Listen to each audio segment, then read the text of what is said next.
Oke. Bismillahirrahmanirrahim. Assalamualaikum warahmatullahi wabarakatuh. Waalaikumsalam warahmatullahi. Ya, alhamdulillahirabbil alamin.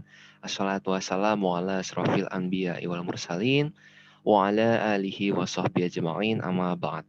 Rabbi shrahli sadri wa yassirli amri wahlul 'uqdatam min lisani yafqahu qawli. Alhamdulillah, puji syukur kehadirat Allah Subhanahu wa taala karena pada malam hari ini pada tanggal 1 Mei 2021 kita bisa berkumpul lagi dalam keadaan sehat walafiat untuk mengikuti kajian fikih nikah yang insya Allah akan disampaikan oleh pemateri kita yaitu Ustadz Naim. Yang semoga apa yang akan kita bahas pada malam hari ini ya kita tidak hanya sekedar mendapatkan ceramah saja atau hanya mendapatkan siraman rohani, tapi juga nantinya kita mendapatkan satu buah ilmu yang nantinya ilmu tersebut bisa kita amalkan, ya kan?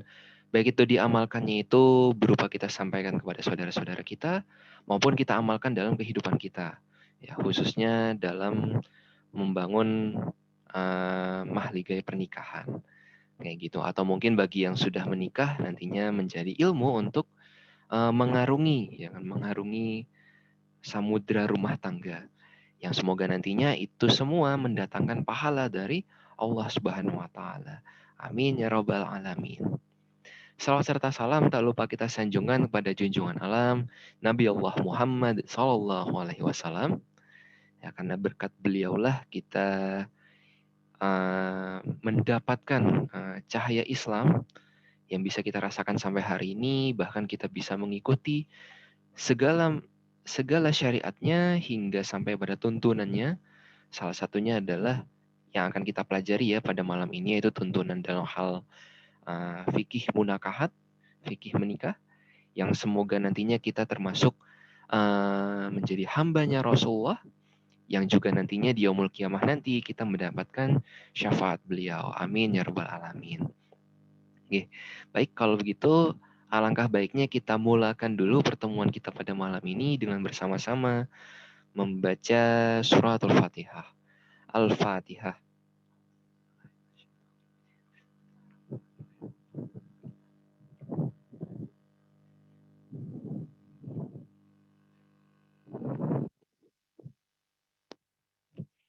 Oke, baik. Teman-teman kajian fikih nikah yang dirahmati oleh Allah, ya insya Allah kita akan melanjutkan kembali pembahasan bedah kitab Gerbang Menuju Pelaminan yang akan disampaikan langsung oleh pemateri kita yaitu Ustadz Naim, dan dimohon untuk teman-teman ya. Jadi sebagai pengingat, sebagai reminder bahwasanya nanti selama berjalannya kajian dimohon untuk videonya bisa dihidupkan ya, karena salah satu uh, adab untuk bertolabul ilmi ya kan, atau menuntut ilmu itu adalah dengan cara talaki atau dengan cara bertatap muka. Makanya nanti diharapkan untuk teman-teman bisa menghidupkan videonya. Kemudian juga untuk suaranya bisa di-mute terlebih dahulu selama pemateri atau mungkin MC berbicara. Dan nanti kalau misalkan sudah masuk ke sesi tanya jawab, bisa teman-teman hidupkan suaranya jika ingin langsung bertanya, atau bisa dengan menuliskan di kolom chat pertanyaan-pertanyaannya jika malu gitu ya, malu untuk menyampaikan suaranya atau mengeluarkan suaranya. Oke, baik. Kalau begitu pemateri kita sudah siap, insya Allah kita sapa dulu pemateri kita. Oke, Bismillah. Assalamualaikum Ustadz Naim.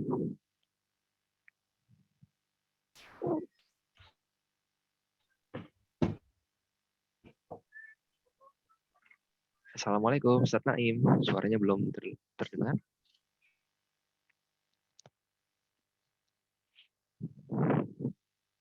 Oke, mungkin masih ada problem jaringan atau problem suara. Kita sambil menanti munculnya Ustadz Naim atau tanggapan dari Ustadz Naim. Oke, bagaimana Ustadz Naim di sana? Sudah bisa menjawab? Oke. Ya, sepertinya ada gangguan jaring. Oke. Assalamualaikum Ustadz Naim, sudah bisa menjawab? Waalaikumsalam warahmatullahi wabarakatuh. Alhamdulillah. Oke. Kalau begitu Ustadz Naim sudah siap ya untuk membagikan lagi ilmunya kepada kita? Ya, siap. Oke, kalau itu langsung saja kita serahkan forum ini kepada pemateri kita, guru kita, yaitu Ustadz Naim. Waktu dan tempat dipersilakan. Baik, terima kasih. Assalamualaikum warahmatullahi wabarakatuh. Waalaikumsalam warahmatullahi wabarakatuh. Alhamdulillah, wassalatu wassalamu ala rasulillah wa ala alihi wa sahbihi wa man walah. Ila yaumil liqa'illah, asyhadu an la ilaha illallah wahdahu la syarikalah wa ala alihi wa sahbihi wa man tabi'a sunnatahu waqtada bihudah. Amma ba'du,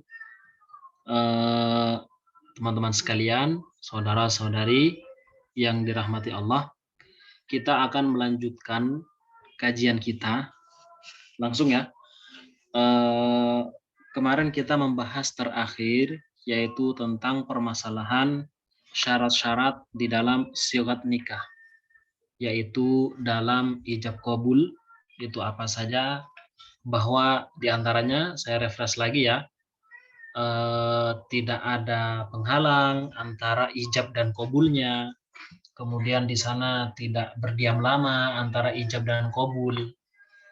Kemudian juga tidak ada ta'liq. Ta'liq itu menggantungkan pada sesuatu, atau juga tidak ada takkid.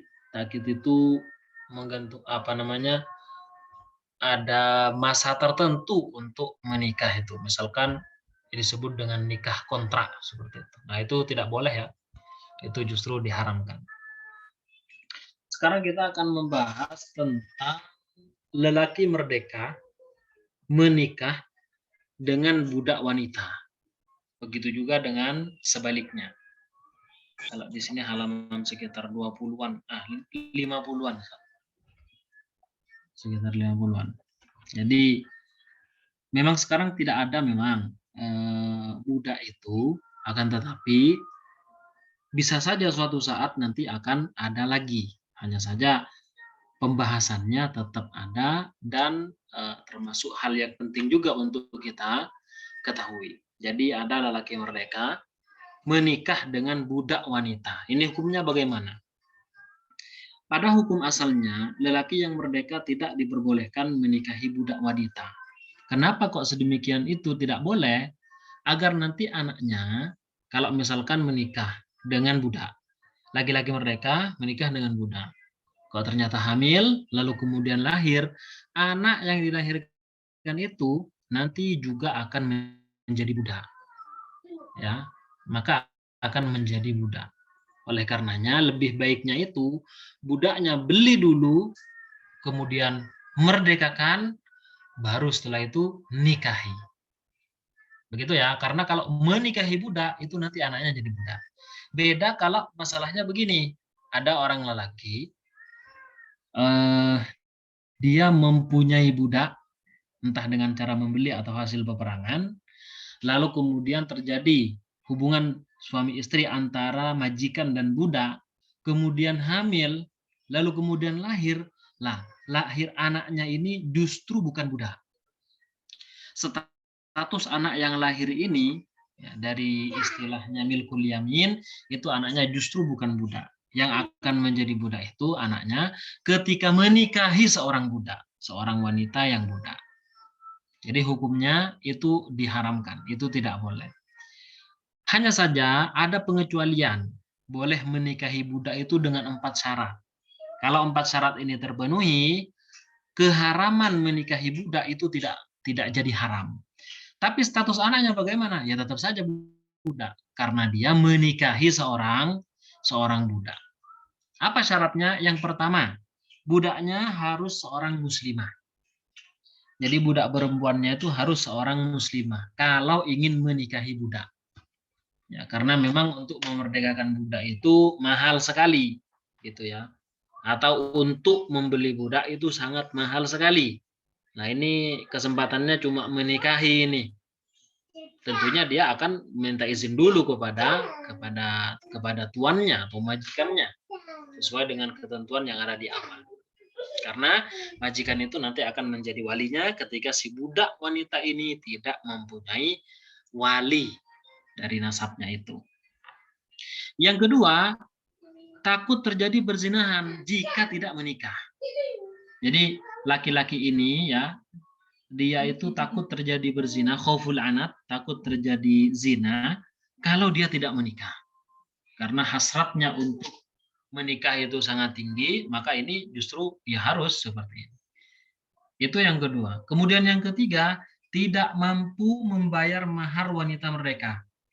Misalkan begini, wanita merdeka di zaman itu, misalnya atau zaman sekarang, umumnya itu maharnya sebanyak, anggap saja 3 juta. Ini wanita merdeka. Nah, dia tidak mempunyai uang sebanyak 3 juta. Di sana ada budak wanita, di mana mahar umumnya budak di tempat itu hanya 1 juta.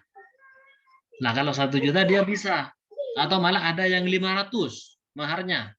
Maka bagaimana? Maka dia boleh menikah dengan budak saja, karena untuk membayar mahar secara umum, mahar misil itu, dan perempuan-perempuan mintanya 5 juta semua gitu, umumnya gitu kan. Dia tidak mampu. Maka disitulah kemudian diperbolehkan untuk menikahi seorang budak. Jadi begitu ya. Nah, ini seandainya memang tidak ada wanita merdeka yang kemudian mau sama dia dengan mahar yang 1 juta atau 500 itu. Karena melihat 5 juta semuanya, maka minta 5 juta. Enggak ada wanita yang seperti itu, ya sudah, dia menikah dengan budak. Kemudian yang keempat, syarat yang keempat, itu tidak mempunyai istri yang layak untuk diajak wati. Jadi dia memang dari awal itu tidak punya istri yang layak untuk kemudian melakukan hubungan antara dia dengan si istrinya. Artinya memang tidak mempunyai istri yang layak. Kalau sudah punya, makanya nggak boleh. Artinya misalkan gini, dia sudah punya istri, ya kan? Istrinya merdeka dan layak kalau misalkan untuk berkumpul. Kok dia ingin menikahi seorang budak? Nah, itu nggak boleh. Beda kalau misalkan dia beli budak, kemudian dia gauli budak tersebut, nah itu boleh. Sehingga nanti anaknya itu bukan menjadi seorang budak. Jadi begitu ya. Ini hukum perbudakan seandainya memang masih ada. Nah, cuman masalahnya kalau begini, ada seorang lelaki menikah dengan budak dengan mahar 500 atau 1 juta. Suatu saat dia menjadi orang kaya. Beberapa tahun kemudian si lelaki ini menjadi orang kaya, miliarder istilahnya, sehingga dia mampu untuk membeli istrinya yang seorang budak itu. Kalau misalkan dia membeli istrinya yang seorang budak itu, maka nikahnya langsung fasakh. Nikahnya langsung batal. Kenapa? Ya, karena yang status sebelumnya budak menjadi merdeka. Dan pernikahan yang dilakukan dengan seorang budak, sementara sekarang statusnya merdeka. Oleh karena itulah kemudian pernikahannya langsung menjadi batal. Jadi adanya 4 syarat ini harus terkumpul semuanya, 4 syarat ini, baru kemudian dia tidak diharamkan untuk menikahi seorang budak. Ya, nah di sini sebaliknya, sementara budak lelaki tidak diperbolehkan untuk menikahi wanita merdeka karena dia tidak sekufu dengan wanita merdeka. Ini khususnya dalam mazhab Syafi'i, budak laki-laki tidak boleh menikahi perempuan yang merdeka. Kecuali, ya ini ada kecuali ya, dikecualikan itu wanita menggugurkan kafaahnya, kekufuannya. Misalkan wanita mengatakan, si wanita merdeka itu, nggak apa-apa wes mas, saya rela kok menikah dengan Anda yang status Anda adalah seorang budak. Kemudian yang kedua, syarat yang kedua, wali terdekatnya itu meridhoi. Artinya bapaknya misalkan mengatakan, nggak apa-apa wes menikah dengan budak itu, ya saya rela, saya ridho. Nah, jika memang seperti ini, maka itu adalah boleh. Baik, sekarang kita pindah kepada pembahasan mahar. Nah, ini siap-siap ya bagi teman-teman sekalian yang melangkah lebih jauh menuju pelaminan seperti itu. Nah, ini masalah mahar harus benar-benar dipahami, khususnya bagi teman-teman yang ikhwan. Kalau yang akhwat ya tinggal menentukan saja mintanya berapa, selesai. Cuman kan ini harus dipahami lebih khusus lagi kepada para ikhwan. Oke, istilah mahar, mahrun ini itu banyak istilahnya. Ada diistilahkan dengan sadaq. Kemudian ada mahrun, ada nikhlah, ada taul, ada atiyah. Nah, semua ini maknanya sama. Apa? Yaitu sesuatu yang wajib ada sebab pernikahan. Sesuatu ini harus ada dikarenakan pernikahan. Ini secara bahasanya. Dan memang betul, kalau kita ingin menikah, harus ada sesuatu sebagai maharnya. Ya, sebagai maharnya. Sedangkan menurut istilah adalah sesuatu yang biasanya wajib, ya, biasa tapi hukumnya wajib gitu. Sesuatu yang biasanya wajib atas calon suami untuk diberikan kepada calon istri disebabkan adanya pernikahan. Jadi suami wajib memberikan kepada istri disebabkan adanya pernikahan atau adanya wati syubhat. Sebagaimana kita telah membahas permasalahan wati syubhat di awal. Jadi tetap si lelaki itu memberikan berupa mahar kepada si wanita itu. Ingat ya, mahar ini hukumnya wajib. Bukan rukun, bukan juga syarat. Nggak ada di sana rukun nikah itu apa saja, mahar tidak termasuk di dalamnya. Termasuk juga syaratnya nikah, itu tidak termasuk di dalamnya mahar. Tapi mahar itu adalah suatu hal yang wajib. Jadi bagaimana kalau kemudian nikah tanpa menggunakan mahar, ya pernikahannya tidak sah. Artinya si lelaki itu tidak mau bayar mahar kayak gitu. Itu nggak sah. Cuma nanti ada permasalahan, bagaimana kalau misalkan si istri, calon istrinya itu minta nikah tanpa mahar, gimana itu nanti permasalahannya ada. Jadi intinya maharnya tetap harus ada yang diberikan oleh calon suami kepada calon istrinya. Bukan calon mertua ya. Jadi mahar ini tidak diberikan ke calon mertua, calon istri. Begitu ya. Nah, dan yang berhak untuk menentukan mahar adalah istri memang. Bukan calon mertua, camer, bukan. Jadi istri yang berhak untuk menentukannya. Baik, sekarang batasan mahar itu seperti apa? Batasan mahar itu seperti apa dan sampai di mana? Oke, mahar, batasan mahar yang akan diberikan oleh suami pada istri adalah setiap perkara yang sah untuk dijadikan jual beli. Ini adalah kaidah yang sangat komprehensif, mencakup segalanya. Jadi apapun yang kemudian sah untuk dijadikan jual beli, maka itu bisa dijadikan mahar. Misalkan juga emas, ya emas, ya sudah boleh untuk dijadikan jual beli. Uang, bagaimana uang? Ya boleh, karena uang bisa dijadikan jual beli, bisa beli kerupuk, bisa beli apa istilahnya makanan dan sebagainya. Jadi uang, termasuk misalkan HP, mobil. HP bisa dijual belikan, mobil bisa dijual belikan. Bisa dibarterkan, bisa juga. Bagaimana kalau misalkan jasa misalkan mengajar Al-Qur'an? Jasa mengajar Al-Qur'an. Apakah boleh dijadikan mahar? Boleh, karena jasa mengajarkan Al-Qur'an bisa dijual belikan. Dalam bahasa tanda kutip ya. Tanda kutip maksudnya artinya ada akad di situ, Ustaz, sampean bisa ngajarkan saya selama sebulan surat misalkan Al-Baqarah dengan lancar. Nanti saya akan bayar sampean itu dengan 100.000. Itu boleh kan?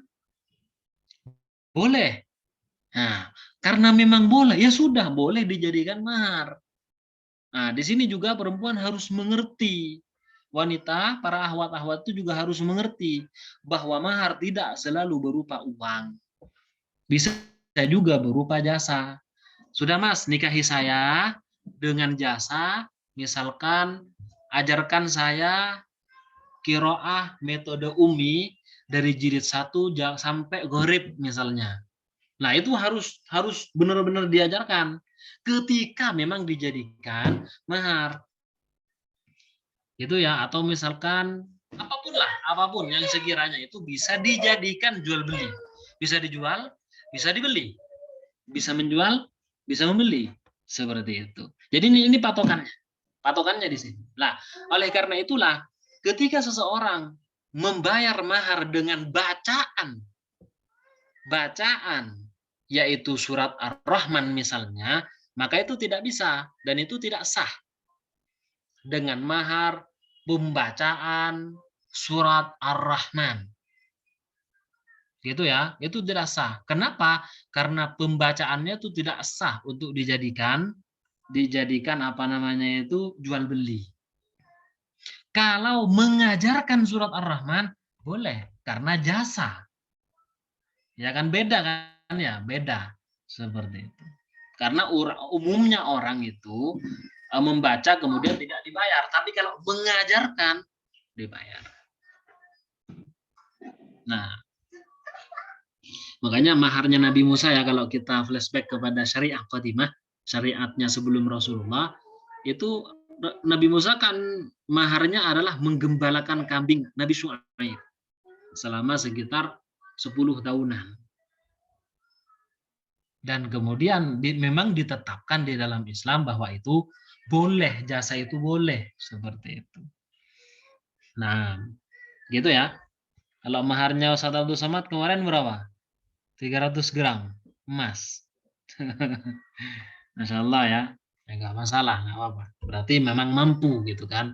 Kalau maharnya Rasulullah sendiri kan sekitar berapa onta gitu, puluhan gitu. Jadi kalau diuangkan sampai sekarang, dirupiahkan, itu sekitar ratusan juta maharnya Rasulullah pada Khadijah. Termasuk juga kepada Aisyah. Itu kalau diuangkan. Jadi menggunakan onta pada saat itu. Nah, tapi intinya tidak ada batasan ya. Secara nominal itu nggak ada batasan. Yang penting dia itu berharga.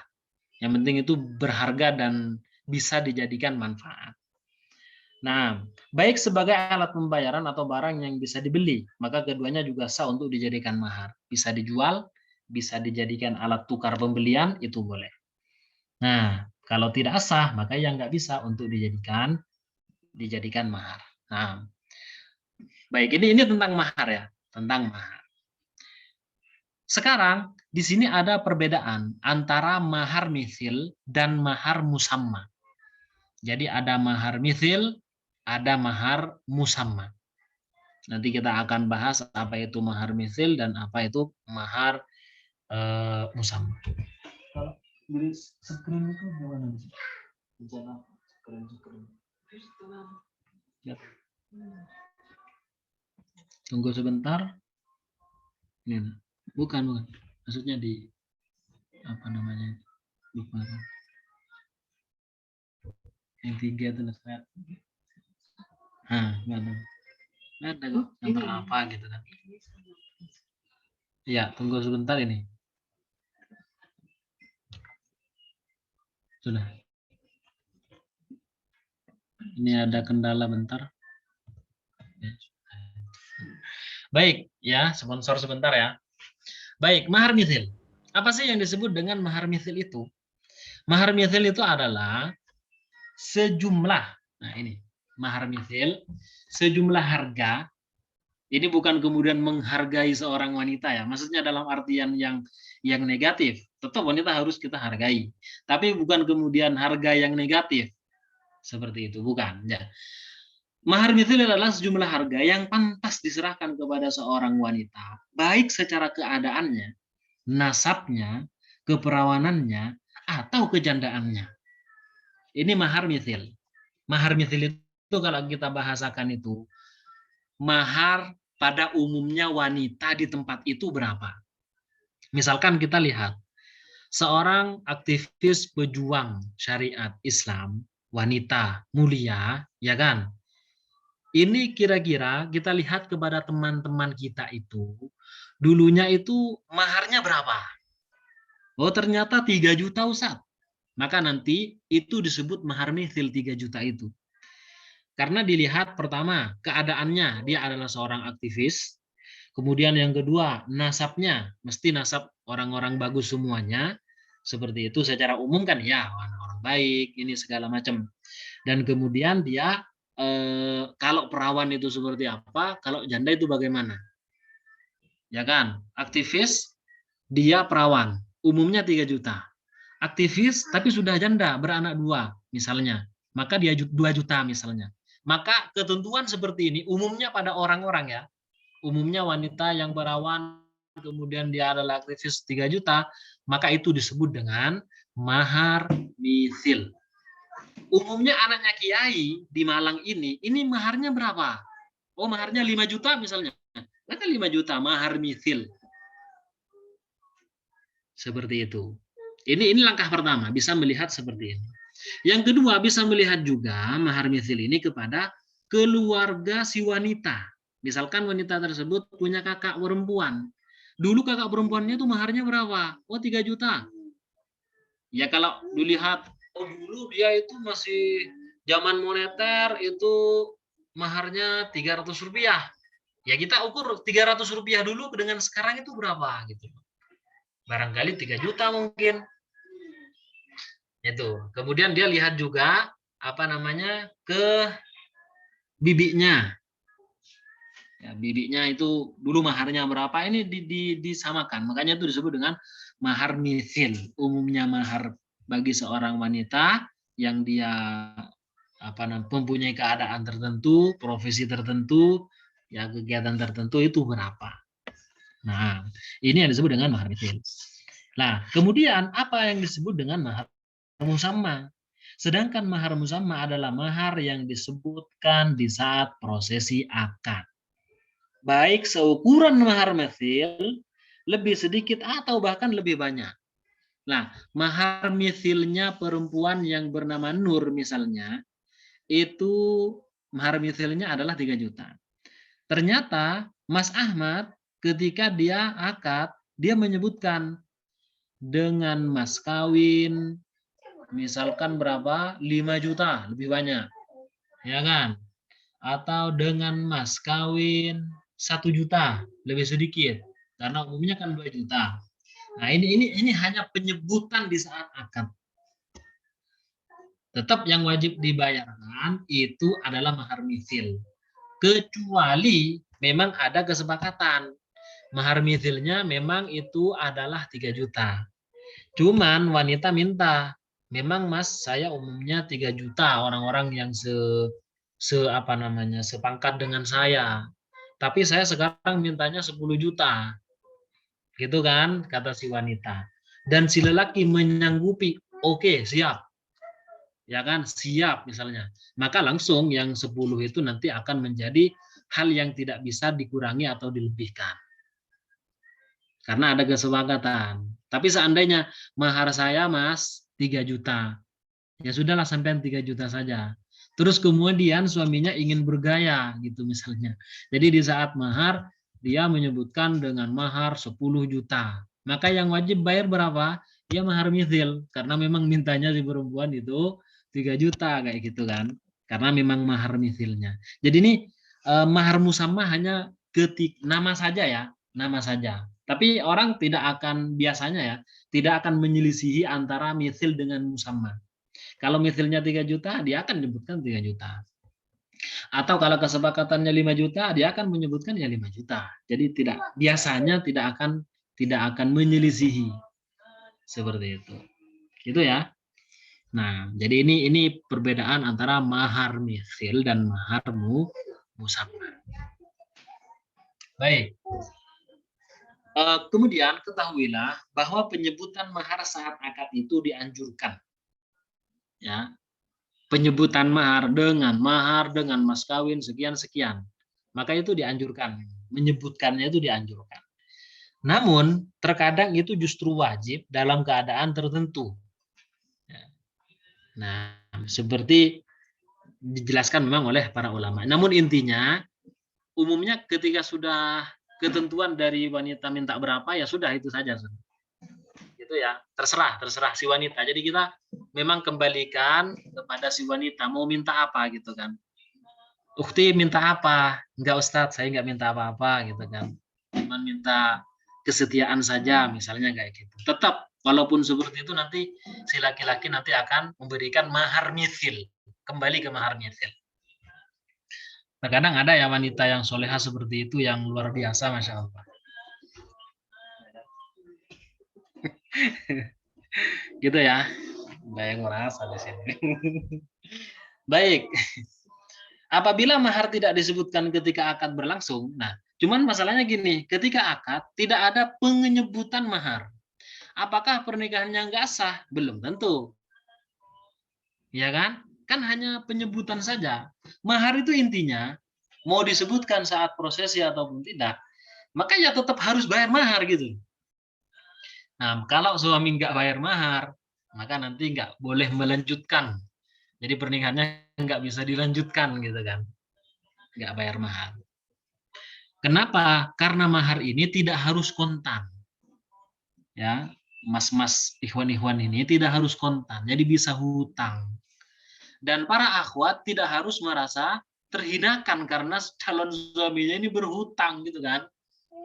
Jadi misalkan dengan mahar 1 juta hutang. Jadi bukan kontan atau tunai. Enggak, yang ini beda ya, hutang seperti itu kan. Maka si wanita jangan merasa terhinakan dan jangan kemudian si laki-laki merasa minder kayak gitu, nggak apa-apa. Karena memang bagaimanapun wajib mahar ini gitu loh. Saking wajibnya dihutang pun nggak apa-apa, asalkan bayar. Nah kalau nggak mau bayar itu, makanya pernikahannya harus segera dibatalkan. Tapi umumnya nggak ada orang yang tidak mau bayar mahar gitu ya. Nah, kalaupun memberatkan biasanya dinego istilahnya. Ayolah, sampean kan akan hidup bersama dengan saya nanti, jangan terlalu memberatkan. Nah, jika istri tidak menyerahkan diri kepada suaminya, menikah, tapi mahar tidak disebutkan, namun tetap wajib memberi mahar ya, walaupun tidak menyebutkan. Hanya saja nanti ada perincian. Kalau istri tidak taslim, tidak menyerahkan diri sepenuhnya kepada suami untuk, dalam istilah kasarnya itu, untuk melayani sang suami seperti itu, maka tetap dia berhak ya mendapatkan mahar mithil karena akad sudah terjadi. Jadi misalkan nikah, terus nikahnya siang, di malam hari si wanita tidak mau menyerahkan diri, ya karena apa? Karena tidak mendengar tadi mahar diucapkan, kan begitu. Maka bagaimana sang suami ini? Maka suami tetap ada kewajiban membayar mahar mithil, walaupun si perempuan ini tidak menyerahkan diri.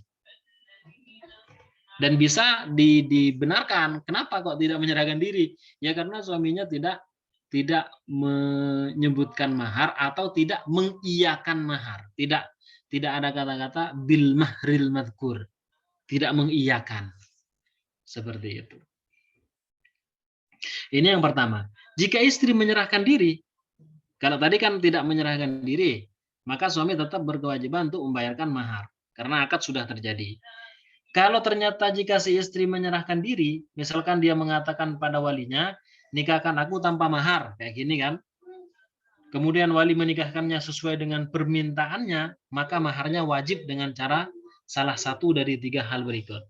Jadi misalkan dinikahkan tanpa mahar, maka nanti maharnya wajib dengan salah satu cara berikut ini. Yang pertama, suami menentukan sendiri dengan seketika mahar mithilnya. Tentunya dengan disertai kerelaan istri ya. Jadi misalkan gini, ada seorang wanita bilang ke walinya, ayah, nikahkan saya, nggak usah mahar-maharan wes, saya sudah nggak kuat ini. Saya pokoknya harus nikah hari ini juga sama mas-mas itu, gitu kan. Lalu akhirnya sudah, saya nikahkan tanpa mahar. Nah, kan mahar tetap satu yang wajib bagi seorang laki-laki kan, yang diserahkan kepada wanita. Nah itu bagaimana kira-kira? Tetap harus bayar mahar. Lah terus gimana? Wong tidak ditentukan. Maka mahar mithil berlaku. Mahar mithil berlaku. Wanita ini umumnya berapa? Ya kan? Nah, jadi nanti mahar mithilnya suami nanti yang menentukan. Menurut saya perempuan yang seperti ini kan suami yang menentukan ya. Menurut saya wanita yang seperti ini dengan karakteristik seperti ini itu hanya 2 juta. Terus kemudian gimana? Anti rela 2 juta? Oh enggak 3 juta. Maka langsung dirubah menjadi 3 juta. Jadi tetap dengan kerelaan sang calon istri itu.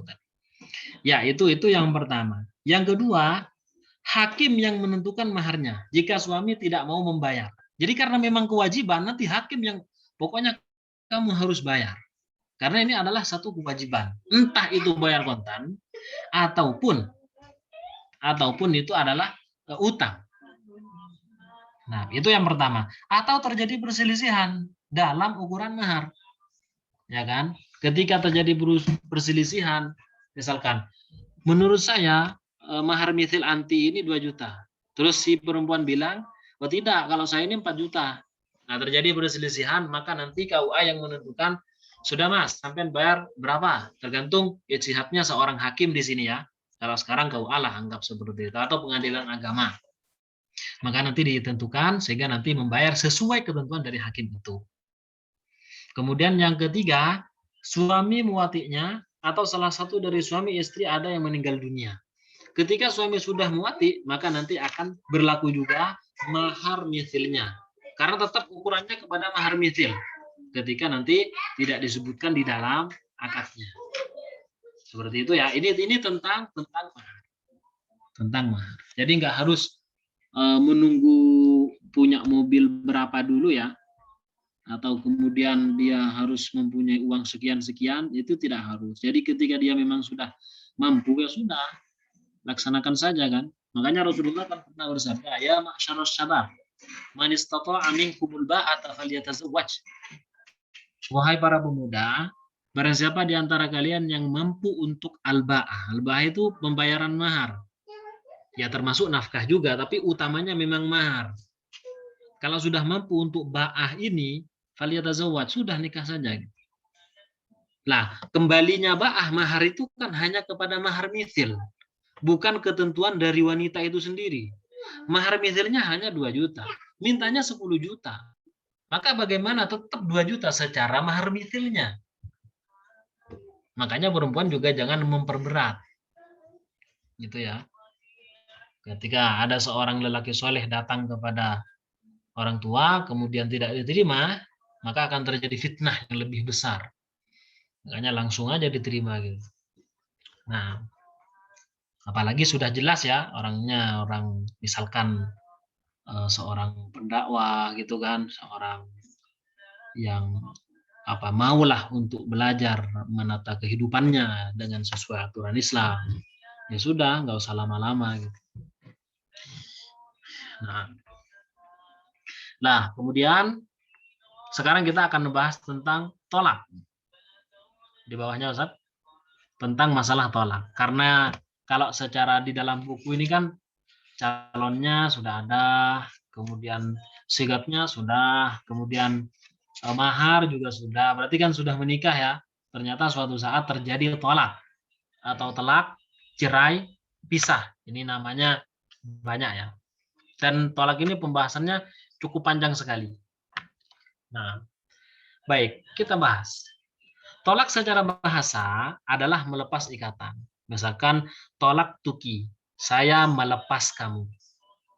Dalam artian memang barusan istrinya diikat, lalu dilepas. Kemudian mengatakan tolak tuki, saya melepas engkau. Oleh karenanya kalau memang seperti ini tidak terjadi tolak. Nah, hanya saja yang dimaksud bukan secara bahasa. Yang dimaksud adalah secara syariatnya. Apa itu? Melepaskan ikatan pernikahan dengan lafaz tolak atau dengan yang semisalnya. Kalau sudah perkataannya bermakna tolak, bermakna pisah, cerai, dan ya itu sah gitu kan, maka artinya tidak akan mengandung makna lain kecuali perpisahan. Oleh karenanya ada 3 itu salasun duhun najid, ya, wahazduhun najid. Jadi ada 3 memang ketika serius maka dianggap serius, tetap dianggap serius. Pertama nikah. Pertama nikah. Jadi tidak boleh tidak bisa wali itu ya. Dia kemudian bergurau dengan temannya, lalu kemudian di sana ada 2 orang laki-laki dan dia punya anak seorang perempuan, masih kecil SD. Kemudian dia mengatakan, saya nikahkan anak saya kepadamu dengan mahar sandal jepit, 1 sandal jepit. Kemudian temannya bilang, saya terima nikahnya dengan sandal jepit. Gimana? Maka saat itu juga kan sudah ada saksi, sigat ada, wali ada, anaknya SD, terkategorikan wali mujbir, tidak ada permusuhan. Maka walaupun si wali bergurau, langsung terjadi pernikahan. Itu yang pertama. Yang kedua, tentang masalah tolak. Yang kedua, at-tolak. Jadi dia ketika saya cerai kamu ya, kemudian dia ketawa, maka langsung terjadi cerai. Makanya jangan kemudian bercanda dalam masalah ini sehingga nanti mengakibatkan rusaknya pernikahannya. Gitu ya. Nah, kemudian yang ketiga apa? Yang ketiga adalah membebaskan budak. Membebaskan budak. Lalu dia mengatakan, Mas, sampean bebas loh sekarang. Ya, bebas loh sekarang, sudah bukan budak lagi loh. Terus, beneran Pak? Terus si pemiliknya, majikannya bilang, tapi bohong. Maka tetap bebas menjadi orang merdeka. Gitu ya, makanya ada 3 hal, jituhun najid, wahazluhun najid. Yaitu an-nikah, wat-tolak, kemudian itsqur raqabah. Ada 3 hal, Nah, baik. Kemudian tolak itu terbagi-bagi. Tolak itu ada 2 macam. Tolak dengan tebusan disebut dengan khulu atau gugat minta cerai, biasanya seperti itu. Dan tolak dengan tanpa tebusan. Tolak dengan tanpa tebusan. Ada tolak dengan menggunakan tebusan, ada tolak yang tanpa menggunakan tebusan. Yang pertama, khulu. Khulu itu bisa juga kalau di kita itu ada juga gugat cerai, minta cerai secara bahasa dan syariat. Secara bahasa khulu adalah diambil dari kata al-khul'u yang artinya melepas. Sedangkan menurut istilah adalah perceraian antara suami istri dengan adanya tebusan yang berharga. Maksudnya bisa dijual belikan gitu. Dengan adanya tebusan yang berharga bisa dijual belikan dan kembali atau diberikan kepada sang suami. Ya, nanti ada syaratnya di sini, ada rukunnya, ada rukun khulu.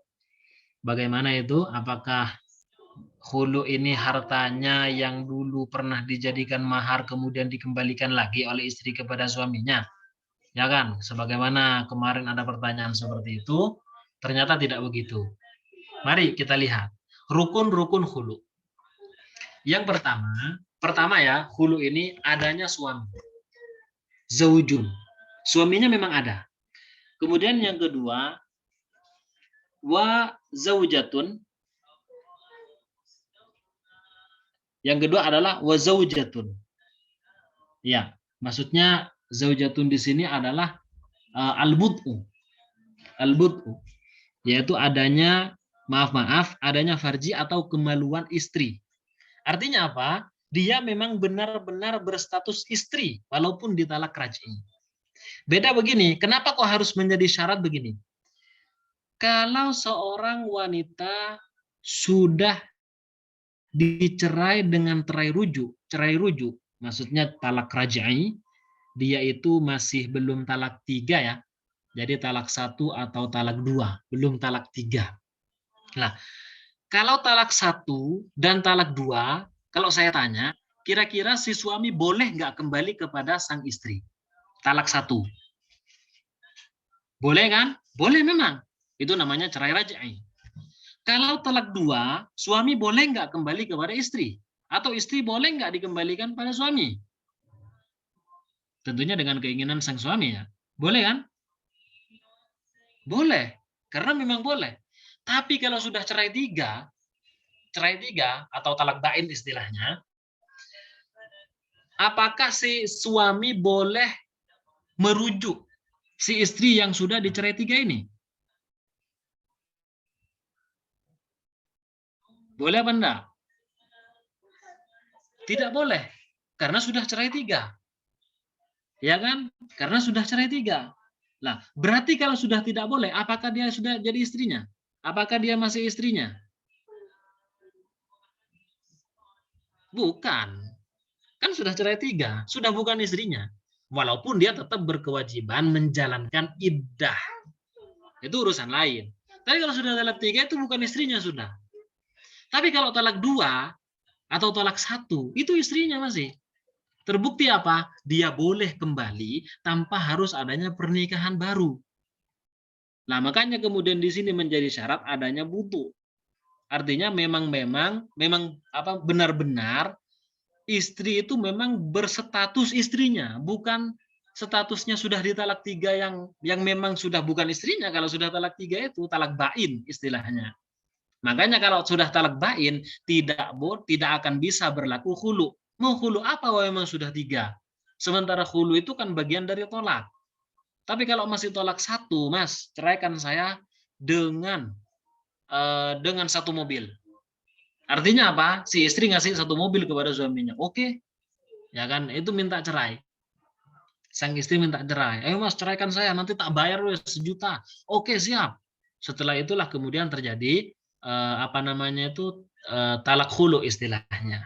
Dan khulu ini termasuk bagian dari talak bainunah sugro, talak bain kecil. Karena talak bain ada 2. Ada talak bain kecil, talak bain besar. Kalau talak bain kecil adalah ini, permasalahan khulu ini. Sehingga nanti kalau ingin nikah lagi, dia tidak bisa langsung, melainkan apa? Dengan nikah baru. Nikah baru. Dia lamar lagi, dia akad lagi, dia adakan mahar lagi, baru menikah. Tapi kalau sudah talak 3, maka dia boleh menikah dengan istri yang sudah ditalak 3 ini dengan melalui proses yang panjang. Si mantan istrinya sudah harus menikah dulu, kemudian sudah apa namanya dicerai oleh yang pertama, kemudian iddahnya habis, atau sudah ditalak bain, kemudian iddahnya juga habis, ya kan? Baru kemudian nanti boleh lagi menikah dengan yang pertama. Jadi panjang, ada muhalil masih. Seperti itu. Jadi ini ya, ini rukun dari khulu. Yang pertama suaminya memang ada, yang kedua istrinya memang berstatus sebagai istri. Nah, kemudian yang ketiga, adanya orang yang membayar tebusan. Nah ini nih, ada orang yang membayarkan uang atau barang ini kepada suaminya. Ya kan? Siapa yang membayarkan? Baik itu istrinya atau orang lain. Barangnya berupa apa? Barangnya apakah yang dulu pernah jadi mahar? Atau benda lain? Yang penting suami rela. Udah Mas, saya ceraikan saya dengan membayar ya, ceraikan saya dengan imbalan kayak gitu, dengan imbalan sebanyak akadnya Mas dulu. Dulu ngasih akad sebanyak 3 juta. Siap, saya lakukan. Nah, maka nanti si istri memberikan sebanyak itu. Atau misalkan, udah Mas, ceraikan saya, nanti tak tebus dengan 1 mobil. Maka 1 mobil. Dan ini tidak harus istri yang membayar, bisa pihak ketiga. Bisa mertuanya, bisa orang tuanya, bisa temannya, dan yang lain-lain. Seperti itu. Ini masalah hulu ya.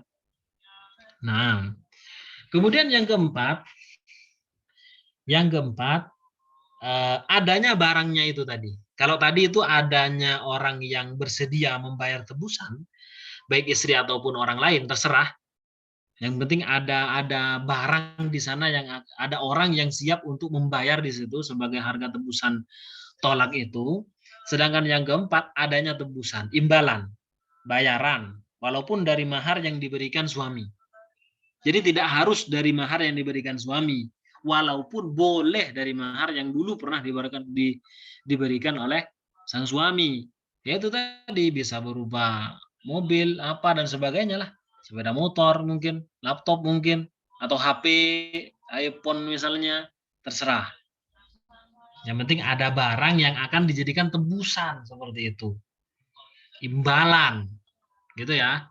Itu yang keempat. Dan yang kelima, ya, yang kelima adanya sigat talak khulu. Jadi ada sigatnya sendiri. Ada ucapan tertentu, Begitu ya. Nah, jadi ini syaratnya tentang masalah khulu. Ini apa rukunnya ya? Rukun tentang masalah khulu. Kemudian lanjut, masih kita lanjutkan dulu ya. Nah,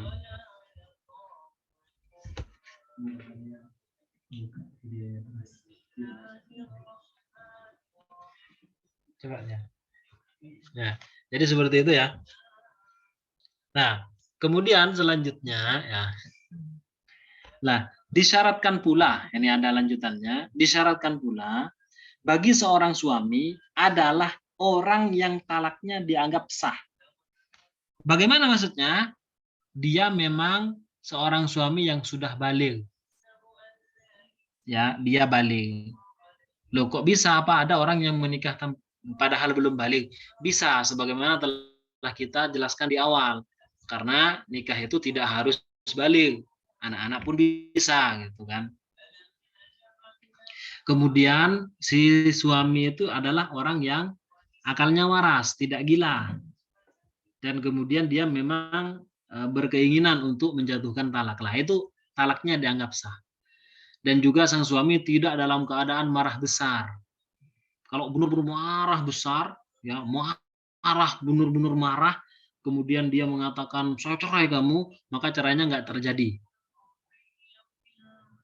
Cerainya nggak terjadi karena dilakukan dalam keadaan di luar apa namanya, di luar kesadarannya, atau dalam keadaan ngelindur kayak gitu, itu nggak terjadi lah. Syarat bagi orang yang kemudian bagi suami untuk kemudian terjadi namanya khulu itu ketika sang suami dianggap talaknya sah. Ya tadi intinya suaminya tuh nggak dalam keadaan gila dan lain-lain itu. Itu yang pertama. Dan pada wudu, pada farji seorang perempuan itu hendaknya masih milik suami. Artinya jika dia menghulu istrinya padahal dia sedang menjalani talak bain, yaitu talak 3, maka khulunya tidak dianggap sah. Ya nggak berguna. Kenapa? Ya memang sudah bukan istrinya, kan begitu. Makanya khulunya nggak sah, sehingga harta tidak akan diberikan kepada sang suami. Kemudian disyaratkan juga bagi orang yang membayarkan tebusan adalah orang yang mutlaqut tasarruf. Artinya dia diizinkan oleh syariat untuk membelanjakan hartanya. Dia bukan orang idiot. Ya termasuk istrinya itu kan orang yang boleh membelanjakan harta. Termasuk juga orang yang ketiga, misalkan temannya, itu nanti yang membayarkan tebusannya misalnya, itu boleh. Nggak harus berupa mahar yang dulu pernah diberikan oleh suaminya kepada sang istri. Selain itu, ya maharnya sudah habis, Mas. Sudah dimakan sama istrinya itu. Sudah dimakan sama anak-anaknya. Ngapain kok kemudian nanti akan dibolehkan lagi gitu. Nah, ya. Dan kemudian bagi tebusannya harus berharga. Ini penjelasan yang tadi ya. Tebusannya itu harus benda berharga. Tidak kemudian di apa istilahnya di sini, bisa dijadikan jual beli. Soalnya ada yang tidak bisa dijadikan jual beli seperti khomer. Kok tebusannya misalkan berupa khomer, berupa daging babi, itu nggak boleh. Karena itu tidak diperbolehkan untuk dijual belikan, haram. Nah, diketahui keberadaan jenisnya, kembali atau diberikan pada suami dan barangnya mampu untuk diserahkan kepada sang suami. Ya, selebihnya sama dengan permasalahan jual beli. Artinya barangnya mampu untuk dikembalikan, diberikan kepada sang suami, hartanya jelas gitu kan. Kemudian nanti kembali kepada sang suami, tidak kembali kepada orang lain walaupun diberikan kepada sang suami. Jadi intinya barangnya memang harus ke suaminya karena memang tebusannya seperti itu. Nah, oke, sekarang permasalahan. Jika suami menghulu istri dengan barang yang tidak berharga seperti darah. Karena darah memang tidak diperbolehkan untuk dijual belikan, artinya tidak berharga. Ya kan? Ini secara umum. Beda kalau misalkan darah tapi untuk apa istilahnya? Ya, yang di kedokteran itu darah. Apa itu yang darah itu loh? Yang palang merah. Donor darah. Nah, beda kalau donor darah ya. Ya, donor darah kan bisa dijual belikan, memang dibeli itu sama pihak dokter misalnya. Pihak rumah sakit kan terkadang membeli darah. Ini kan lain. Tapi ini kan permasalahannya ini, hulu saya mas dengan pembayaran 1 gelas darah misalnya, itu nggak berharga karena nggak diperbolehkan untuk dijual belikan darah itu. Kita tidak membahas dalam dunia medis ya. Nah, atau misalkan dengan khomer, udah mas ceraikan saya dengan tebusan khomer. Artinya istri nanti akan memberikan khomer kepada suaminya ini. Nah, kalau ada kasus seperti ini bagaimana? Ya kan? Maka yang terjadi adalah talak raj'i, bukan khulu. Seperti itu ya. Jadi khulu itu bisa muncul dari istri juga gitu. Mas, ceraikan saya dengan tebusan nanti 1 juta. Artinya si istri akan membayar 1 juta jika suami menceraikan istri. Itu yang pertama. Bisa juga suami ini menghulu. Misalkan, kamu saya cerai dengan membayar uang 1 juta. Ya mas, saya mau. Nah, kalau seperti ini hulu juga ini. Karena permintaan. Dengan adanya imbalan itu loh. Dengan adanya imbalan. Nah, cuma kalau ternyata saya cerai kamu dengan tebusan 1 whisky misalnya, maka tidak akan terjadi hulu. Namun terjadi talak rajai. Kalau sebelumnya belum pernah ditalak, berarti masih talak 1. Kalau sebelumnya sudah pernah ditalak, berarti sudah talak 2. Nah, gitu ya. Dan tebusannya akan menjadi batal karena nanti talaknya adalah talak yang menggunakan hulu benda yang tidak berharga. Jika dia menghulunya dengan barang yang tidak diketahui jenis keberadaannya, nggak jelas. Saya hulu engkau dengan barang nggak jelas gitu kan, tidak diketahui jenis keberadaannya. Atau misalkan barang berharga tapi rusak, mobil yang sudah mangkrak 5 tahun gitu kan, maka yang terjadi adalah talak bain. Hanya saja berpindah kepada mahar mithil ya. Jadi nanti pembayarannya adalah mahar mithil. Ala kulli hal, terkait masalah talak hulu ini, kalau kita sederhanakan, karena memang ribet jika kita memahami semuanya,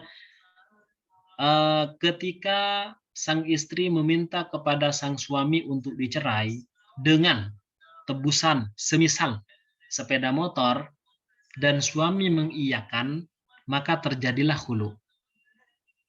Artinya suami nanti tidak boleh kembali kepada sang istri kecuali dengan nikah baru. Ada lamaran lagi, ada mahar lagi dan sebagainya. Begitu juga kalau kemudian suami menceraikan istri dengan imbalan 1 buah, misalkan 1 buah sepeda motor misalnya, 1 buah sepeda motor, maka juga sama, terjadilah khulu. Tidak boleh menikah, tidak boleh kembali ya, kecuali dengan nikah baru. Karena khulu itu sejatinya adalah talak bain sugro. Talak bainunah sugro. Nah, oke, sekarang mungkin ini sulit, langsung kita berikan contoh. Contoh khulu, suratul khul'i. Misalkan ada seorang laki-laki, ya, ada seorang lelaki, suami ya, dia bernama Zaid contohnya, berkata pada istrinya. Jadi ada seorang suami mengatakan pada istrinya gini, aku menghulukmu dengan 1.000 dinar. Saya huluk engkau dengan 1.000 dinar. Atau tanpa menggunakan kata hulu, saya cerai kamu dengan bayaran 1.000 dinar. Artinya si istri nanti membayar kepada suami sebanyak 1.000 dinar. Kemudian, atau dengan ucapan begini, aku menebusmu dengan 1.000 dirham.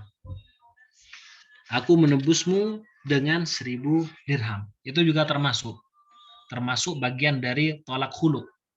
Atau ucapan, aku mentalakmu dengan 1.000 dirham.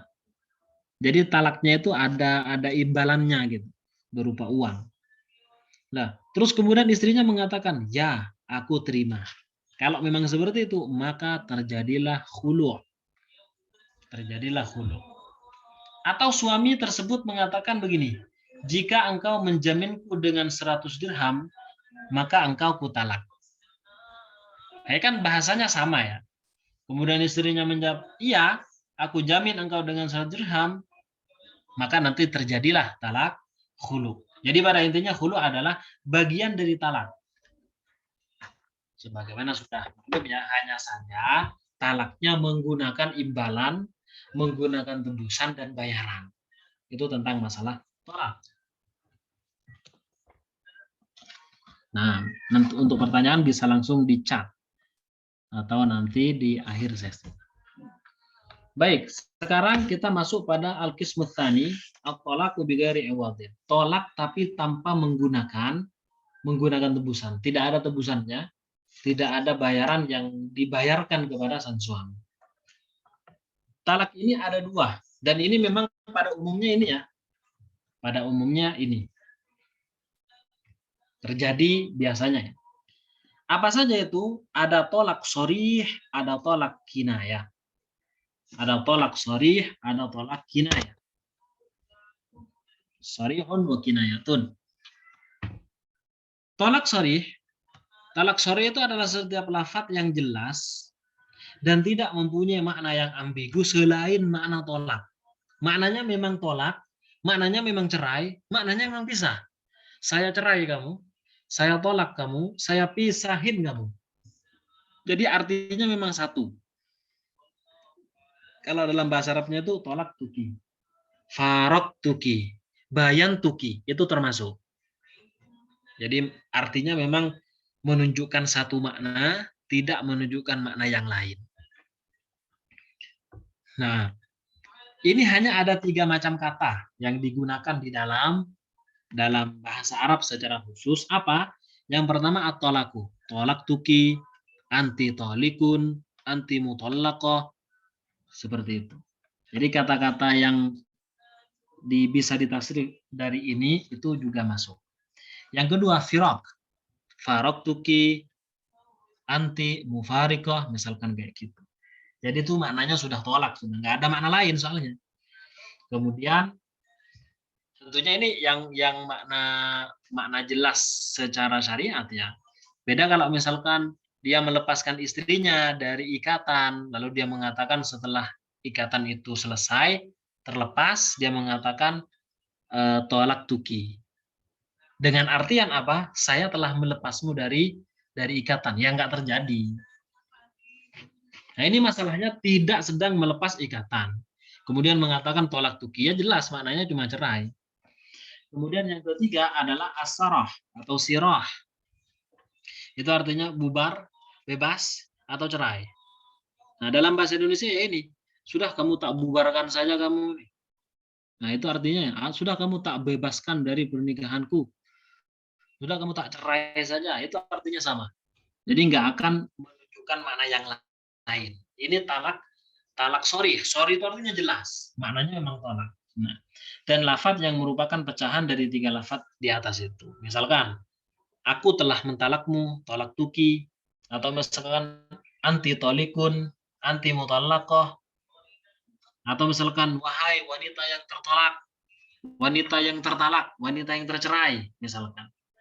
Atau misalkan aku pisah engkau, kamu adalah orang yang terpisah, aku cerai, engkau telah dicerai. Pokoknya kata-kata itu maknanya ya satu, memang maknanya memang cerai, nggak ada makna yang lain. Nah, sedangkan lafadz khulu ataupun mufadah, tebusan, lafadz khulu ataupun mufadah, maka keduanya itu masuk dalam kategori talak sharih. Seperti yang tadi itu kan. Khala'tuki, saya menghulu kamu bi alfi dirhamin, dengan 1000 dirham. Atau khala'tuki bis sayyarah, saya cerai kamu, saya talak hulu kamu dengan 1 mobil misalnya. Itu termasuk cerai atau tolak, dan dia sifatnya adalah sharih. Tidak ada makna yang ambigu di dalamnya. Atau misalkan saya tebus kamu dengan 1 juta. Kemudian si istri mau, ya sudah, maka terjadilah talak. Ya, seperti itu ya. Kemudian selanjutnya, yang bagian yang kedua adalah tolak kinayah. Tolak kinayah itu adalah cerai, namun maknanya itu masih ada ambigu kayak gitu. Bisa bermakna cerai memang, bisa juga bermakna selain cerai. Mari kita baca di sini, setiap lafaz yang maknanya masih ambigu artinya memungkinkan bermakna tolak dan selain tolak. Maknanya bisa saja bermakna tolak ataupun tidak. Seperti apa misalnya? Kembalilah kamu kepada keluargamu. Pulang sana kamu ke rumahmu, misalnya kayak gitu. Nah, itu kalau si suami memang berniat untuk menceraikannya dengan kata seperti ini, maka terjadilah tolak. Tapi kalau memang disuruh pulang gitu kan, ya sudah pulang saja karena mungkin ya intinya tidak ada niatan untuk menceraikannya, maka bukan tolak namanya. Memang disuruh pulang. Oleh karenanya nanti si istri mempertegas, "Mas, sampai nyuruh saya pulang." Maksudnya apa? Apakah maksudnya hanya suruh pulang saja, suruh ngambil makanan di rumah, mertua di rumah orang tua, atau memang mau menceraikan saya gitu kan? Yang jelas saja sampean ini gitu. Ditanyakan, "Oh enggak, Dik, itu hanya ya suruh pulang saja, suruh ambil apa gitu kan?" Berarti tidak. Tapi kalau suami ya tak cerai memang, maka terjadilah. Nah, itu yang pertama. Misalkan juga yang kedua apa? Kamu bukan istriku. Bilang seperti itu. Kamu bukan istriku. Dan dia memang berniat ya, berniat memang ingin menceraikannya gitu kan, maka terjadi. Tapi kalau apa namanya? Tidak berniat, maka tidak terjadi perceraian itu. Berarti dia hanya basa-basi saja karena tolaknya adalah nggak jelas ini, nggak jelas. Maksudnya nggak jelas, tidak ada kata menunjukkan cerai gitu. Kan dia mengatakan kamu bukan istriku. Bisa saja maknanya gini, kamu bukan istriku. Kan ada lanjutan dulu. Iyalah, memang dulu dia belum menjadi istrinya kan gitu kan. Atau misalkan kamu bukan istriku. Setelah aku meninggal. Iya, dia kan nanti akan kawin lagi dengan lelaki lain gitu misalnya. Jadi di sini kan masih ambigu. Ya. Atau misalkan ikatanmu sudah terlepas. Ikatan apa? Kan nggak tahu kan apakah ikatan apa dan sebagainya. Jadi intinya belum jelas gitu maknanya. Atau misalkan kamu terpisah. Nah, kamu terpisah. Nah, ini hampir jelas ini yang terpisah ini. Kamu terpisah misalnya. Tapi karena misalkan dia terpisah dari kelompok. Dia barusan dari kelompok teman-teman wanitanya, kemudian dia berpisah lalu bilang, "Kamu terpisah." Ya jelas itu tidak terjadi. Di sini juga termasuk bagimu talak. Bagimu talak. Ini kan masih bagimu talak. Ya kan? Kan belum jelas. Beda kalau misalnya kamu saya tolak. Ya kan? Saya ceraikan kamu. Ya. Atau mengatakan bagimu 1 talak. Bagimu 1 talak. Aku lepas darimu dan semacamnya. Ini kan masih ambigu walaupun hampir mirip dengan yang asli, yang tanpa menggunakan apa, yang tidak kinayah aslinya, yang sore itu kan hampir mirip, tapi karena tidak begitu jelas, tidak begitu nyata kata-katanya itu maknanya, sehingga itu dianggaplah sebagai talak kinayah. sebagai talak kinayah. Jadi kalau memang berniat baru terjadi tolak, kalau tidak ya tidak. Nah, ungkapan yang sharih meniscayakan terjatuhnya tolak, baik dia berniat mentalak ataupun tidak. Kecuali apabila dia bermaksud untuk menceritakan perkataan orang lain.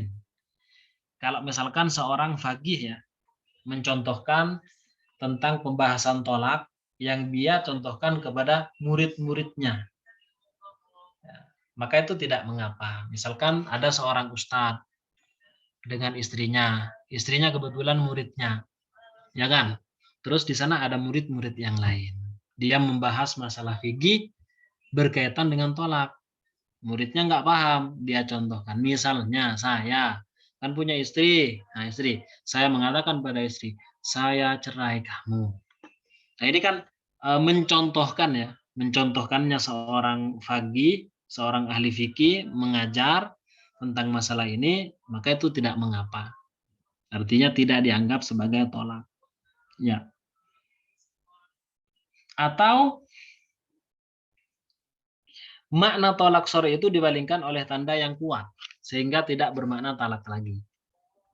Misalkan keadaan istri sedang terikat tali, ya. Jadi misalkan makna tolaknya itu jauh dari makna perceraian dan lebih kuat kepada makna semisal dia terikat tali kemudian dilepas. Nah, kemudian mengatakan saya telah melepaskanmu.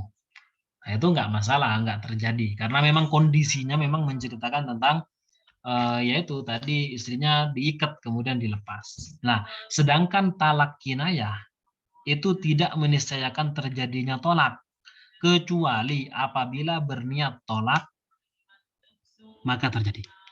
Makanya di sini ada perkataan Sahibuz Zubat Ibnu Ruslan mengatakan wa kullu lafdhin li firaqin ihtamal fahuwa kinayatun biniyatin hasal. Jadi setiap lafaz pisah atau tolak yang masih ambigu maka dia adalah tolak kinayah yang bisa jatuh dengan adanya niat. Berarti itu kembali kepada niat semuanya. Kalau memang niat untuk mentolak, ya maka terjadi. Jika tidak, maka tidak akan terjadi. Seperti itu. Baik, untuk sementara sampai di sini dulu. Barangkali ada yang perlu ditanyakan sebelum kita lanjutkan. Saya kembalikan lagi kepada Ustadz Adil. Ini ada waktu sekitar setengah jam untuk kemudian pertanyaan. Monggo Ustadz. Oke, syukran Ustadz Naim. Baik, jadi kita sudah masuk ke sesi tanya jawab dan tadi di kolom chat kita sudah ada satu penanya dari salah satu peserta. Jadi akan saya bacakan dulu ya. Bismillah. Ustadz, bagaimana suami istri yang bertengkar, kemudian suami menyuruh istri pulang ke rumah orang tuanya, apakah itu sudah termasuk talak? Sebenarnya tadi sudah dibahas dalam materi, tapi nanti mungkin Ustadz Naim bisa menjelaskan kembali ya. Perkara kalau misalkan suami memerintahkan istri pulang ke rumah orang tuanya. Kemudian ada satu lagi pertanyaannya. Yang kedua, kemudian saya pernah lihat di masyarakat ada orang yang sudah cerai, tapi kemudian dinikahkan kembali. Bagaimana hukumnya pernikahan tersebut? Tadi saya sempat memperjelas ke penanya, apakah maksud dari pertanyaan yang kedua ini apakah sudah talak 3 atau belum? Ini belum dijawab sama penanya, mungkin nanti bisa menambahkan ya nanti penanya. Tapi monggo untuk Ustadz Naim bisa menjawab 2 pertanyaan ini dulu. Monggo Ustadz. Iya lah. Jadi untuk yang pertama, mungkin tadi sudah masuk sebenarnya dalam pembahasan ya, tapi di sini mungkin saya pertegas kembali.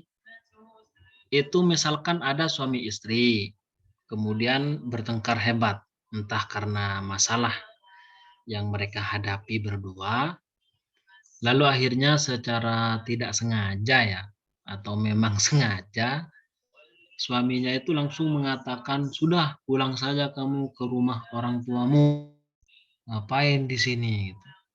Nah, ini apakah termasuk tolak? Pertanyaannya begitu. perlu diketahui, sebagaimana tadi telah disampaikan, bahwa tolak itu ada dua.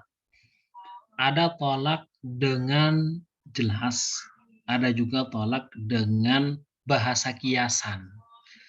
Kalau tolak yang sudah maknanya jelas, bermakna pisah, bermakna cerai, bermakna bermakna talak, bermakna bubar kayak gitu, pegatan kata orang Jawa, maka maknanya cuma itu, tidak bermakna lain. Nah, yang ditanyakan di sini itu masuk dalam kategori yang masih ambigu, yang masih menunjukkan makna kiasan. Apakah di sini disuruh pulang ke rumahnya karena suaminya sangat jenuh dengan keberadaan istri yang sering ngomel-ngomel nggak jelas misalnya, ya kan? Atau disuruh pulang karena memang ingin dicerai. Lah disinilah kemudian dipastikan apakah sang suami ini menyuruh pulang itu karena memang hanya sekedar disuruh pulang sebab jenuh misalnya suaminya karena baru datang kerja, atau memang disuruh pulang karena dia sudah menceraikannya. Nah, disitulah kemudian menunggu keputusan dari sang suami. Gitu ya, jadi kembali ke niatnya, apakah dia mencerai atau tidak, maka kembali ke niatnya. Itu termasuk talak yang kinayah. Itu yang pertama, pertanyaan pertama. Kemudian pertanyaan yang kedua, mana ini yang kedua ini? Tunggu. Nah, yang kedua, nggak kelihatan di sini. Saya bacakan aja, Ustaz. Kemudian saya pernah lihat di masyarakat ada orang yang sudah cerai, tapi kemudian dinikahkan kembali. Bagaimana hukum pernikahan tersebut, Ustaz? Kita lihat dulu cerainya. Kalau cerai satu, talak roji'i satu misalkan, maka dinikahkan kembali nggak perlu. Nggak perlu dinikahkan kembali. Kenapa? Karena suami cukup mengatakan roja'tuki, saya kembali kepadamu di, seperti itu, maka sudah terjadi pernikahan apa? Karena nikahnya belum putus gitu loh. Ngapain nikah lagi gitu kan? Kalau nikahnya cuma satu. Bagaimana kalau nikahnya cerainya cuma satu? Bagaimana kalau cerainya dua? Ya termasuk itu tolak raj'i juga namanya. Maka cukup saya kembali lagi kepada mudik. Maka sudah, dia tidak perlu untuk menikah lagi. Tapi kalau sudah cerainya cerai tiga, itu istilahnya adalah talak bain, bainunah kubara, maka dia itu sudah nggak boleh kembali, nggak boleh nikah lagi dengan perempuan yang dicerai tiga ini, kecuali dengan alasan-alasan tertentu. Pertama, si perempuan sudah menyelesaikan masa iddahnya dari 3 kali masa sucian itu, kemudian selanjutnya dia menikah dengan lelaki lain. Setelah menikah dengan lelaki lain, dia dicerai oleh lelaki lain dengan cerai tiga, ataupun dengan cerai satu dua, namun masa iddahnya sudah selesai, ya kan, masa iddahnya sudah selesai, misalkan 4 bulan 10 hari, misalkan ditinggal wafat misalnya, atau 3 kali masa suci, kemudian sudah selesai kayak gitu, maka disitulah kemudian lelaki yang pertama dulu boleh menikah dengan lelaki yang sudah dicerai tiga tapi sudah nikah dengan orang lain lagi, dengan catatan nikah baru itu. Nah, di sini baru kemudian perlu untuk nikah baru. Itu yang kedua. Yang ketiga, ketika cerainya adalah cerai hulu, seperti yang tadi, gugat cerai tapi dengan menggunakan tebusan. Misalkan cerai dengan mobil gitu kan, cerai dengan imbalan satu mobil misalnya, kok kemudian dia itu tertarik lagi, maka baru itu menikah lagi, nikah jadid. Seperti itu. Boleh. Tapi kalau cerainya masih cerai 1-2 itu nggak perlu, langsung aja kembali kepada sang istri. Nah, baik Ustaz. Oke, syukur kasih Ustaz Naim. Bagaimana dari penanya, apakah sudah terjawab untuk pertanyaannya? Oke, mungkin jawabannya lewat chat lagi. Kita langsung lanjut aja ya ke pertanyaan berikutnya. Dibalas? Oh ya, sudah dijawab. Jazakallah khair. Oke. Kalau gitu kita masuk ke pertanyaan kedua. Penanya kedua ya, orang kedua. Oke, penanya kedua. Afwan Ustadz, kalau sejumlah uang diberikan ke calon istri untuk penyelenggaraan biaya walimah urs, ya dalam acara walimahan atau untuk syukurannya, apakah uang tersebut sudah termasuk pada akad mahar?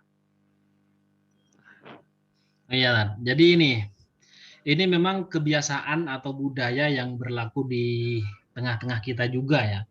Jadi terkadang sang calon suami itu membantu, dan itu bagus lah menurut saya itu. Itu membantu dalam hal ini, syukurannya, walimatul urus istilahnya. Dan itu enggak masalah. Cuman itu kalau ditanyakan apakah uang tersebut bisa dimasukkan pada akad mahar, ya jelas tidak masuk. Karena mahar itu tidak digunakan untuk walimatul urus, tapi mahar itu adalah diberikan sepenuhnya kepada istri. Kalau kemudian istri yang kemudian mahar yang telah dimiliki istri itu digunakan untuk walimatul urus, ya jelas masuk. Karena sudah miliknya istri kan. Tapi kalau kemudian uangnya sang suami diberikan kepada istri untuk jadikan walimatul urus, lalu apakah langsung dikatakan sebagai mahar? Tidak, karena mahar tadi itu harus kembali kepada istri. Jadi sejumlah uang atau benda yang bermanfaat yang bisa dijadikan alat jual beli termasuk jasa di dalamnya, itu memang harus diserahkan kepada sang istri. Kalau kemudian sudah miliknya istri, entah itu mau dijadikan walimatul urus, mau jadi apa segala macam, ya kan urusannya dia. Jadi kalau jawabannya itu tidak termasuk mahar. Tidak termasuk mahar. Termasuk kebaikan saja gitu kan, membantu yang istrinya. Oke, baik. Itu jawaban Jadi, dari oke, Ustadz. saya tambahkan lagi. Oh iya, oke. Walimatul urus itu, ya, walimatul urus itu dilakukan. Walimatul urus itu dilakukan ketika nikah sudah sah. Jadi bukan lagi calon istri. Memang istrinya sudah lah. Di situ kan sudah mahar sudah tadi kan. Sudah selesai. Biasanya resepsinya atau walimatul urusnya kan setelah nikahannya, setelah akad. Nah, kalau memang sudah seperti itu, ya jelas tidak termasuk sama sekali, maharnya sudah duluan. Kalau misalkan ternyata, oh mas ini uang yang mahar yang kemarin sudahlah, ini kita bikin resepsi juga nggak apa-apa. Nah itu lain lagi urusan. Cuman yang jelas tidak termasuk mahar. Begitu Ustaz. Oke, baik.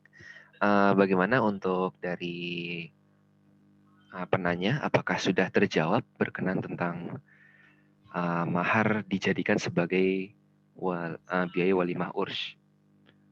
Alhamdulillah. Oke, sudah terjawab. Baik. Kalau gitu kita masuk ke penanya berikutnya. Ini ada satu lagi penanya.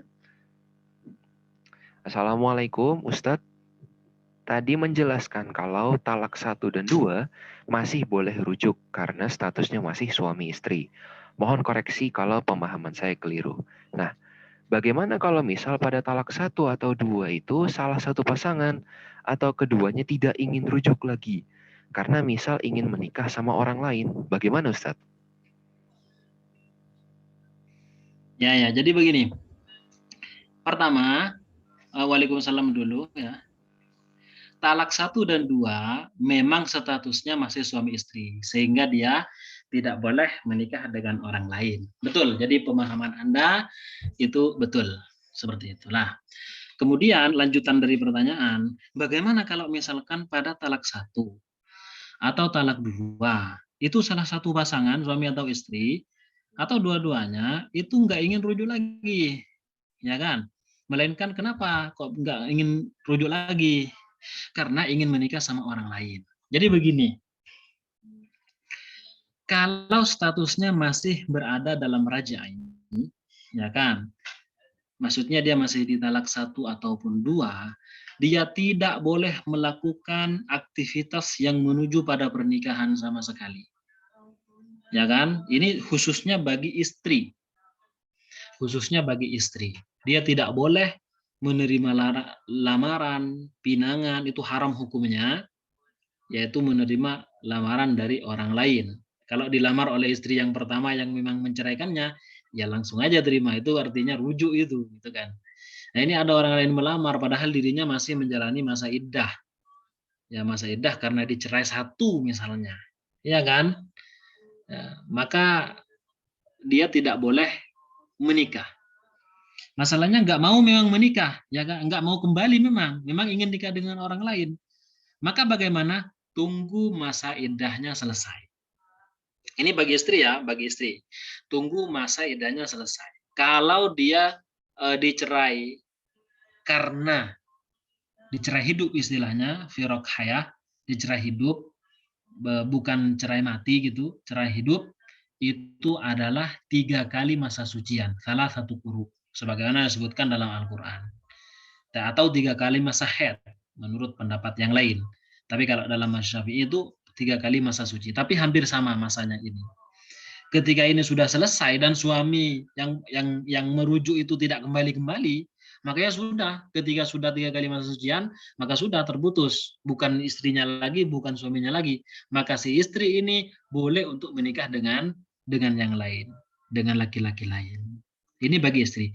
Bagi suami nggak ada urusan, asalkan dia misalkan istri satu, istri kedua, istri atau istri ketiga, ya kan? Paham ya? Jadi yang ditalak satu itu adalah misalkan istri yang pertama, ya kan? Walaupun masa iddahnya masih ada, ya istri yang suaminya boleh nikah lagi dengan perempuan yang lain, ya kan? Atau misalkan yang dicerai satu atau dua ini adalah istri kedua, maka boleh menikah dengan istri calon perempuan yang ketiga. Atau yang dicerai ini adalah istri ketiga, ya kan? Dengan dicerai satu atau cerai dua, maka boleh dia menikah dengan istri nomor 4. Tapi kalau yang dicerai ini adalah istri yang keempatnya, ya kan? Istri yang keempatnya dengan cerai satu misalnya, sedangkan masa iddahnya itu adalah 3 kali masa sucian, maka si suami tidak boleh lagi menikah kepada perempuan lain. Kenapa? Karena statusnya kan memang masih punya 4 istri. Dan dibatasi di dalam Islam memang mempunyai 4 istri. Sehingga kalau ingin menikah dengan perempuan lagi, maka tuntaskan dulu masa iddahnya ini. 3 kali masa sucian, berarti dia sudah punya 3 istri, berkurang 1, boleh menikah lagi dengan perempuan yang lain. Seperti itu. Jadi dalam pertanyaan ini, khusus bagi istri itu tidak boleh menikah dengan orang lain kecuali masa iddahnya selesai. Kalau bagi laki-laki dirinci sebagaimana tadi rinciannya itu, kayak gitu. Nah, baik. Untuk penanya bagaimana? Apakah sudah terjawab atau ingin menambahkan pertanyaan lagi atau menanggapi jawaban Ustadz Naim? Oke, alhamdulillah sudah cukup Ustadz. Baik, Ustadz Naim, bagaimana? Ada lanjutan lagi materinya atau bagaimana? Ya, baik, kita lanjut sedikit ya tentang masalah tolak ini juga. Kita lanjutkan insya Allah 1 bab saja. Ya, 1 bab saja. Baik, sekarang kita akan membahas tentang talak sunni dan talak bid'i. Nah, ini orang banyak salah dalam masalah ini. Tolak sunni itu apakah tolak yang ahlu sunnah wal jamaah gitu? Atau talak yang disunnahkan gitu kan? Nggak ada talak yang disunnahkan gitu.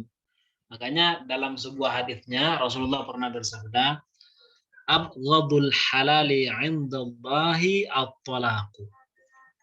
Hal yang paling dibenci oleh Allah padahal itu halal adalah at-talaq. Jadi bukan tolak kemudian hukumnya sunnah dan kemudian ada tolak yang hukumnya bid'ah gitu. Bukan. Dan bid'ah sebenarnya bukan hukum ya. Jadi yang pertama, bukan kemudian tolak itu dinamakan dengan tolak sunnah atau kemudian dinamakan dengan tolak bid'ah, bukan. Maksudnya begini, tolak sunni itu adalah tolak yang memang sesuai dengan diajarkan Rasulullah. Sesuai dengan sunnah, sesuai dengan tuntunan. Kalau ingin mentolak begini, begini dalam keadaan ini dan itu gitu loh. Kalau tolak bid'iyah bagaimana? Tolak bid'iyah tolak yang mengada-ngada. Rasulullah tidak menentukan begitu, namun dia menentukan sendiri. Nanti akan kita bahas masing-masing dari kedua ini. Makanya namanya ada tolak sunni dan ada tolak bid'i. Begitu ya, bukan tolak hukumnya sunnah, kemudian tolak bersifat bid'ah, bukan. Seperti itu. Nah, yang pertama tolak sunni. Ya, tolak sunni adalah tolak yang boleh dilakukan dan sesuai dengan sunnah jalan Rasulullah. Jadi Rasulullah memang memberikan ketentuan tentang masalah tolak ini. Nah ini mengikuti itu gitu, mengikuti ketentuan Rasulullah. Makanya dia disebut dengan tolak sunni. Nah, maksud sunnah di sini adalah cara yang ditempuh dan diridhoi oleh Nabi Shallallahu Alaihi Wasallam. Bukan berarti tolak hukumnya sunnah, apalagi dianjurkan. Oh, berarti ini tolak dianjurkan, bukan. Jadi sesuai. Maksudnya adalah mentolak istri dalam keadaan suci. Pertama ya. Nah, ini ketentuannya. Jadi istri yang ditolak satu, tidak dalam keadaan haid. Tidak dalam keadaan nifas. Itu suci. Itu yang pertama.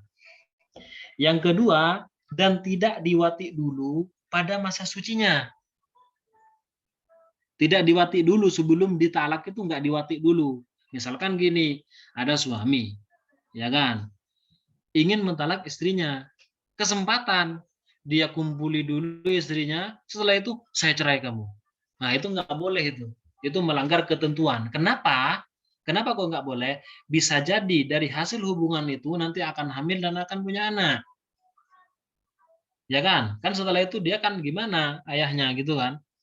Makanya dalam keadaan suci sebelum ditalak itu tidak dilakukan hubungan badan terlebih dahulu.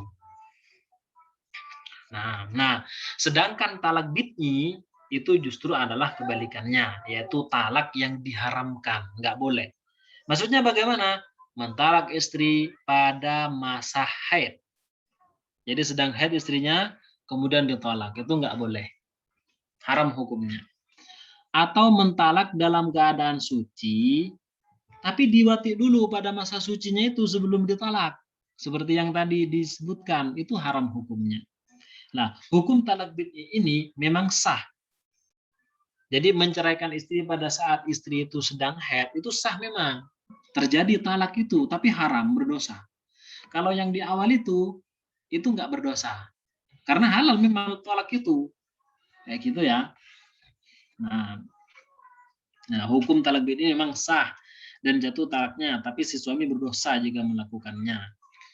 Nah, semua hukum talak bid'i ini, hukum talak bid'i yang haram itu berlaku apabila satu, istri sudah pernah diwati.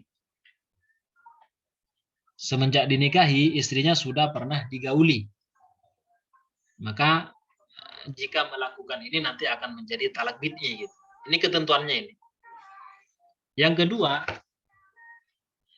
kedua adalah istri bukan anak kecil yang belum haid. Ya istrinya bukan anak kecil yang belum haid. Makanya kembali lagi menikah itu tidak harus balik. Menikah dalam keadaan kecil pun boleh gitu kan, sesuai dengan ketentuan yang sudah dijelaskan. Apalagi dalam mazhab Syafi'i. Kemudian yang ketiga, istri bukan wanita yang sudah putus haidnya, menopause. Ini ketentuannya.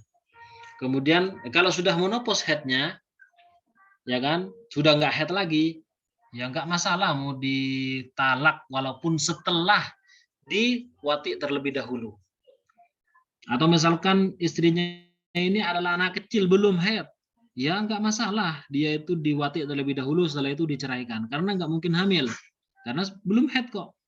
Karena haid itu kan merupakan tanda kalau dia siap untuk dihamili gitu kan, istrinya maksudnya ya. Ya, jadi kemudian yang selanjutnya istri tidak sedang hamil. Kalau istrinya sedang hamil kemudian ditalak, talaknya mungkin sah ya, dan itu boleh secara hukum, cuman haram, dosa. Tidak boleh. Maksudnya apa ya? Sah istilahnya tapi haram gitu kan. Nah, Kemudian yang selanjutnya, istri tidak sedang ditalak khulu.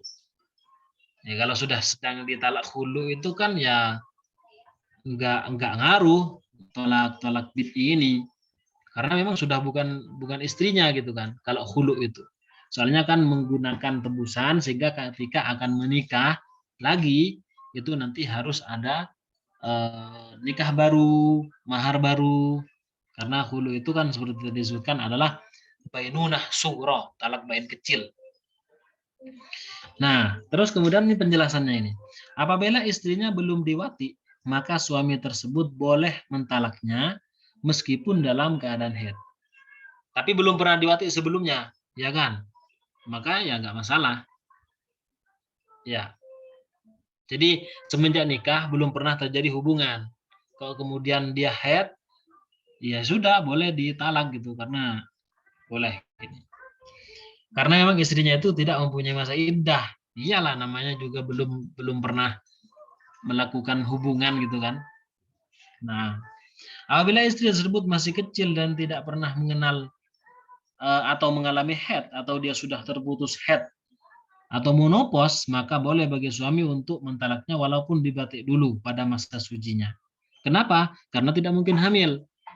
Perempuan yang belum haid sama sekali atau haidnya sudah terputus.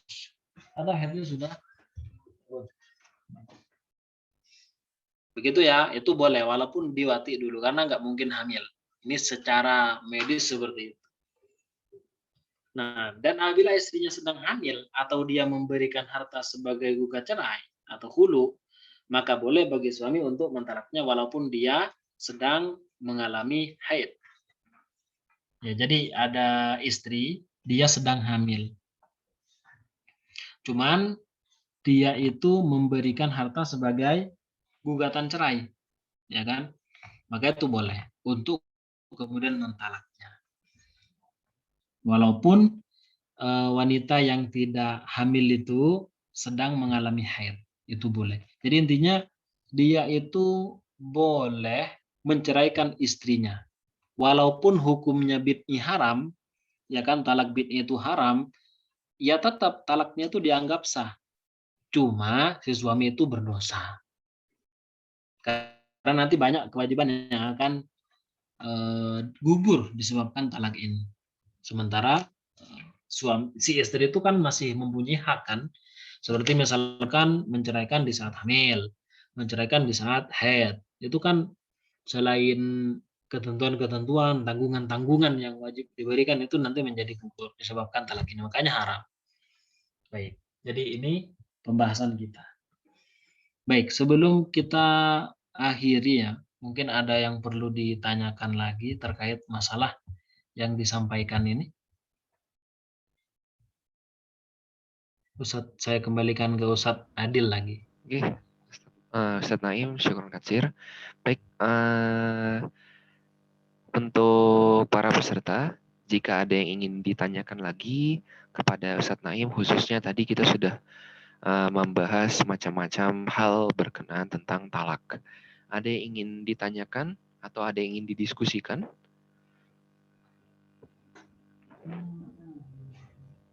Mungkin atau ada contoh-contoh dalam masyarakat, kemudian dan ingin dikonsultasikan, itu bisa.